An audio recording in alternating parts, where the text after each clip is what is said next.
दोस्तों नमस्कार।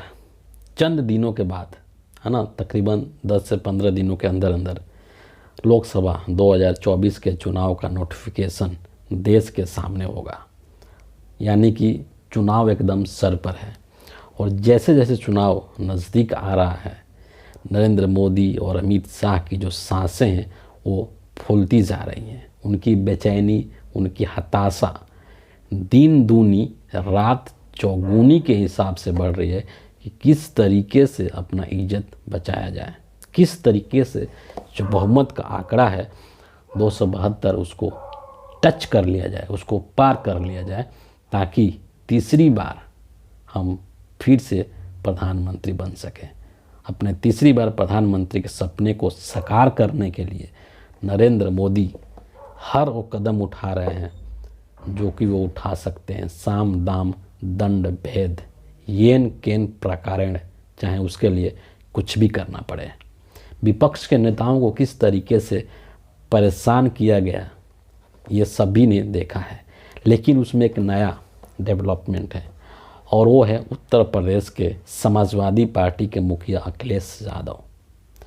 आपको मैं बता दूं कि 21 फरवरी को अखिलेश यादव को सीबीआई का नोटिस थमा दिया गया है और उनसे कहा गया है कि 29 फरवरी को आपको दिल्ली में सीबीआई के समक्ष पेश होना है।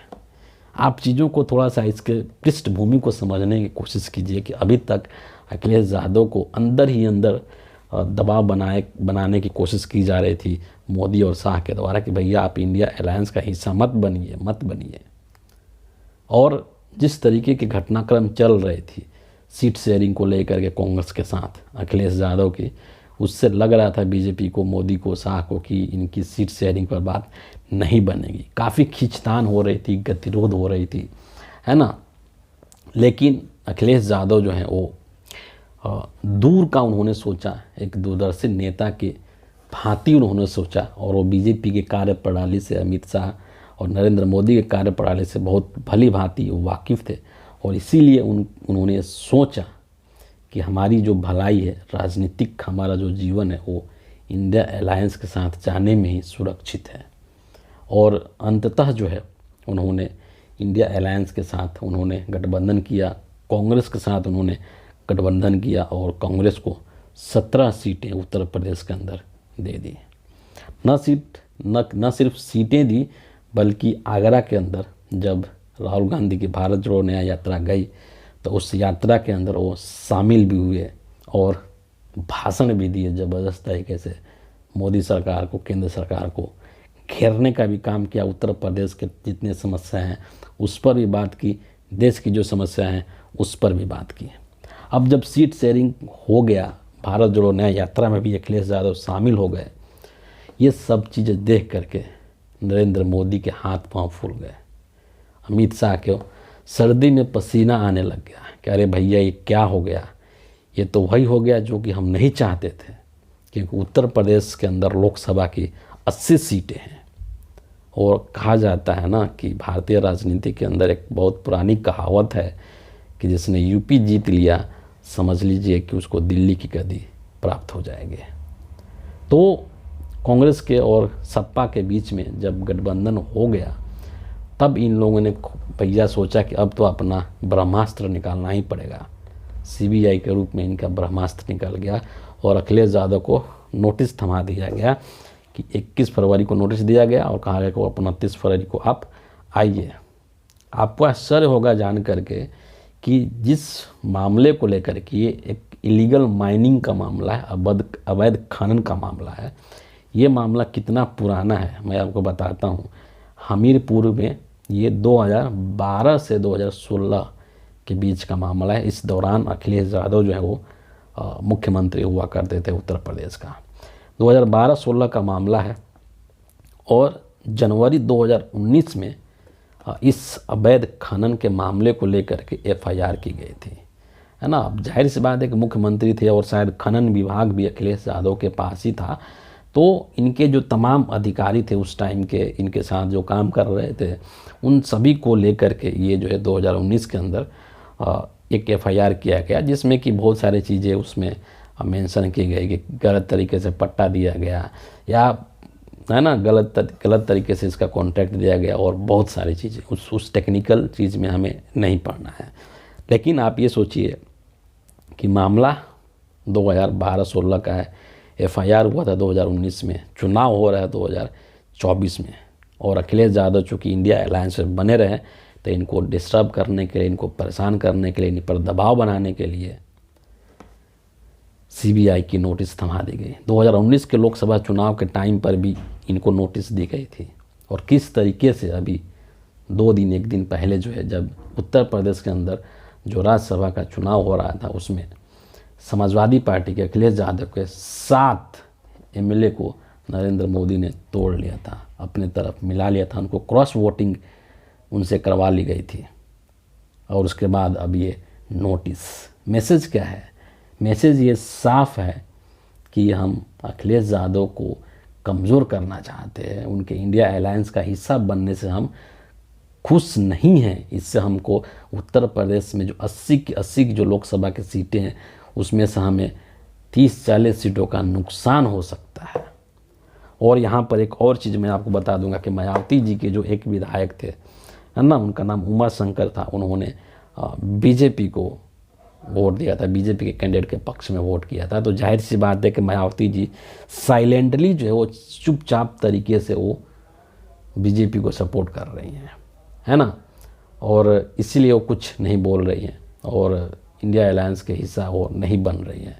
लेकिन क्योंकि उनके ऊपर भी दबाव है, इसमें कोई आश्चर्य की बात नहीं है, उनके ऊपर भी दिल्ली केंद्र सरकार का दबाव है कि अगर आप इंडिया अलायंस का हिस्सा बनती हैं तो फिर आपकी भी फाइलें जो खोल दी जाएंगी और आपके दरवाजे पर भी CBI और ED के लोग दस्तक दे देंगे। और मायावती जी के ऊपर ये दबाव जो है वो काम कर गया है, लेकिन वो दबाव अखिलेश यादव के ऊपर काम नहीं किया।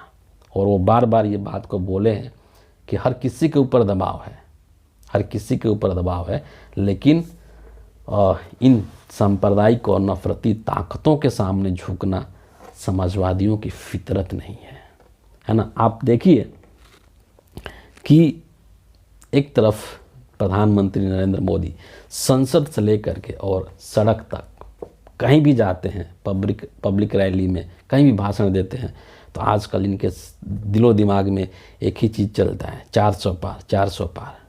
400 पार का नारा देने वाले, 400 सीट लाने का दम्भ भरने वाले नरेंद्र मोदी की वास्तविकता कुछ और ही है। इन 400 सीटों का सच्चाई से कहीं दूर दूर तक कोई संबंध नहीं है।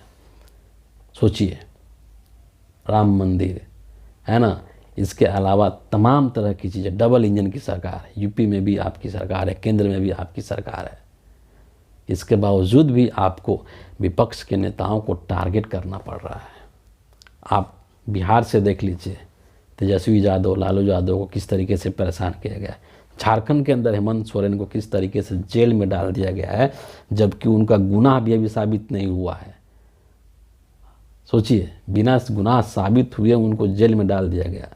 क्यों? ताकि उनके हम सरकार को अस्थिर कर सकें, झारखंड का कमांड अपने हाथ में ले सकें और फिर उसको लोकसभा के चुनाव में अपने अनुसार वहाँ के प्रशासन को चला सकें। ये इनका मंशा है। दिल्ली के अंदर अरविंद केजरीवाल को आप देख लीजिए कि कभी भी इनको उठा करके और जेल में डाला जा सकता है, क्योंकि दिल्ली के अंदर भी आम आदमी पार्टी इंडिया अलायंस की हिस्सा है, बहुत मजबूती से हिस्सा है। और न सिर्फ दिल्ली में, बल्कि दिल्ली के साथ साथ पंजाब, हरियाणा, गुजरात, गोवा जैसे 5 राज्यों के अंदर अरविंद केजरीवाल ने आम आदमी पार्टी ने कांग्रेस के साथ समझौता कर लिया है, जो कि नरेंद्र मोदी को बहुत नागवार गुजर रहा है, बहुत तकलीफ़ हो रही है ये सब चीज़ें नरेंद्र मोदी के लिए। जैसे जैसे इंडिया अलायंस मजबूत हो रहा है ना, शुरू से ही इस अलायंस को कमज़ोर करने की कोशिशें की गई, कितनी भ्रामक खबरें चलाई गई, लेकिन जैसे जैसे इंडिया अलायंस मजबूत हो रहा है वैसे वैसे नरेंद्र मोदी और अमित शाह की हालत ख़राब हो रही है, उनकी सांस फूल रही है, उनकी धड़कनें बढ़ रही है कि ये क्या हो रहा है, क्या हो रहा है। क्योंकि बहुत साधारण गणित है कि ये अलायंस, इंडिया अलायंस जब मजबूती के साथ मिल करके लड़ेंगे तो नरेंद्र मोदी को हराना चुटकियों का काम है। इस चीज़ को नरेंद्र मोदी और अमित शाह भली भांति समझते हैं। नरेंद्र मोदी का भक्त अलग बात दुनिया में है, उनको भले ही पता नहीं हो, लेकिन मोदी शाह और बीजेपी को ये बात बहुत अच्छे से पता है और इसीलिए इस गठबंधन की मजबूती इनकी बेचैनी का कारण है, इनके हताशा का और निराशा का कारण है और इसीलिए ये लगातार विपक्ष के नेताओं को तोड़ने की, उनको कमज़ोर करने की कोशिश और साजिश कर रहे हैं। लेकिन इन सब चीज़ों का जवाब 2024 के चुनाव के अंदर जनता देने वाली है, क्योंकि नरेंद्र मोदी इस चीज़ को लेकर के पूरे तरीके से एक्सपोज हो चुके हैं। जब तक खेल पर्दे के पीछे से चल रही होती है तब तक जनता उसको नहीं समझ पाती है, लेकिन जब खेल खुले में हो रहा है, ओपन हो रहा है, तो इस चीज़ को जनता भी अब समझ चुकी है, पब्लिक डोमेन में आ चुका है कि किस तरीके से नरेंद्र मोदी अपनी प्रीमियर जांच एजेंसियों का इस्तेमाल कर विपक्ष के सरकार को गिराने के लिए काम में लाते हैं, उनको परेशान करने के काम में लाते हैं। और इसीलिए जनता की जो सिंपैथी है वो विपक्ष के नेताओं के साथ जा रही है, वो तेजस्वी के साथ जा रही है, वो अरविंद केजरीवाल के साथ जा रही है, वो झारखंड के अंदर हेमंत सोरेन के साथ जा रही है, वो महाराष्ट्र में पवार और उद्धव ठाकरे के साथ जा रही है। और ये सब चीज़ों का हिसाब 2024 के लोकसभा के चुनाव में जनता करेगी। तो फिलहाल इस वीडियो के लिए इतना ही है। आप सभी का बहुत बहुत धन्यवाद।